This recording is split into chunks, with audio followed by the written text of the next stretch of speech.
Bismillahirrahmanirrahim. Assalamualaikum warahmatullahi wabarakatuh. My name is AISHA binti MOHAMED IBRAHIM. My matric number is 1220011, and today I'll be giving a small introduction on Batiniyyah.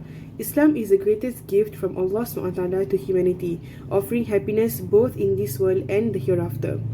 In contrast, beliefs or ideologies that deviate from the established practices of Islam are viewed as threats to the social order and harmony. However, throughout history, there have been deviations from true teachings of Islam. One such deviation is Batiniyyah belief, which places undue emphasis on the inner, hidden meanings of religious teachings, rejecting the outward practices as secondary. This belief has infiltrated various sects and has been associated with heretical ideas that challenges the very foundations of Islamic law and practices. Assalamualaikum warahmatullahi wabarakatuh. My name is Farhana binti AZIZOL, matric number 1223115. So my part is biodata of the founder. Maimun bin Daisan Al-Qada was one of its commanders. His son, Abdullah bin Maimun Al-Qada, succeeded him. Ja'far bin Muhammad As-Sadiq had a servant named Maimun bin Daisan. Muhammad bin Ismail should be appointed an imam, he said. Muhammad bin Al-Hussein, who was dubbed Dandan or Zaizan, is also one of the other founders of this organization. A contentious character from the early days of Islam was Maimun bin Daisan Al-Qada, 8th century Common Era.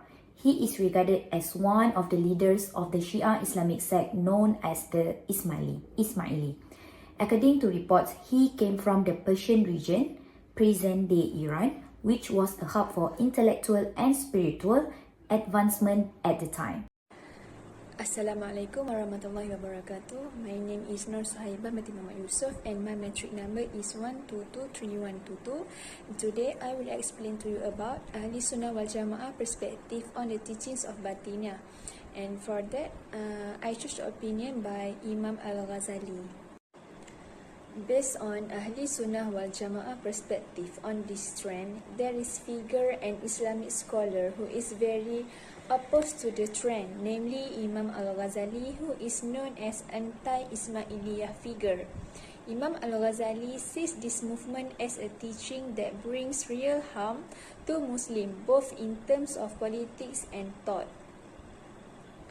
Imam Al-Ghazali also rejects the view of this group because it is wrong with the Islamic creed, where they say that the Imam who has no blemish is the representative of the Prophet, and after his death, only a person with certain condition is considered capable of interpreting God's revelation. In addition, although following Sharia is also an obligation for this group, but the Sharia they mean is through interpretation by their Imams. Plus, Imam Al-Ghazali also strongly opposed this group because they threaten Islamic Sharia. This group thinks that ignorant people are those who deny the implied meaning of the verses of the Quran. Next, Imam Al-Ghazali asserted that their main goal was to abolish the rules of revelation. This is because if they are able to remove from the creed the need to adhere to the apparent meaning, they will be able to set the claims regarding the inner meaning according to what will fulfill the abandonment of the religious principles. Criticism from Imam Al-Ghazali to the Batiniyyah movement is aimed at the heretical and distorted things done by Taqlid for the Batiniyyah Group, which is shown in their teachings. According to Imam Al-Ghazali, the main follower from Muslim is the great leader of the Prophet Muhammad sallallahu alaihi wasallam, where every speech, deed and character form the hadith and sunnah, and that is actually enough to be a guide in the life of every human being. That's all from me. Thank you. Assalamualaikum warahmatullahi wabarakatuh. My name is Dini binti ANUAR. My number matric is 1223114. Today, I want to share with you guys the doctrine of Batiniyyah. Firstly, definition of the Batiniyyah doctrines. This doctrine emphasizes the inner esoteric aspect in the understanding religious texts such as the Quran and Hadith.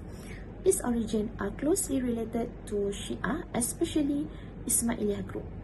Every religious text is believed to have an outer, which is literal, and inner, which is hidden meaning. Second, interpretation of inner meaning. Only certain individuals who have deep knowledge or guidance from the infallible Imam can understand the inner meaning. There is a hierarchy in the mastery of religious knowledge, with certain groups considered more authoritative. Third, the role of the priest or spiritual leader. Priests are considered to have a special relationship with God and the main source of inner knowledge.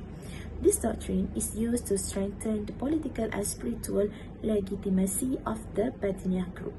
Third, criticism of the Batiniyyah doctrine. Imam Al-Ghazali criticized this doctrine as a threat to the unity of Muslims because of its subjective interpretation and rejected the literal meaning. This approach can cause confusion and be considered against the Islamic Sharia. The last one is significant in historical and socio-political studies. This doctrine played an important role in challenging the dominance of the Sunni sect and creating a social movement. However, it is still considered deviant by traditional scholars because it rejects the authority of Sharia and triggers elitism in religious interpretation. Thank you. In conclusion, the teachings and history highlight significant divergence from the core principles of mainstream Islamic theology.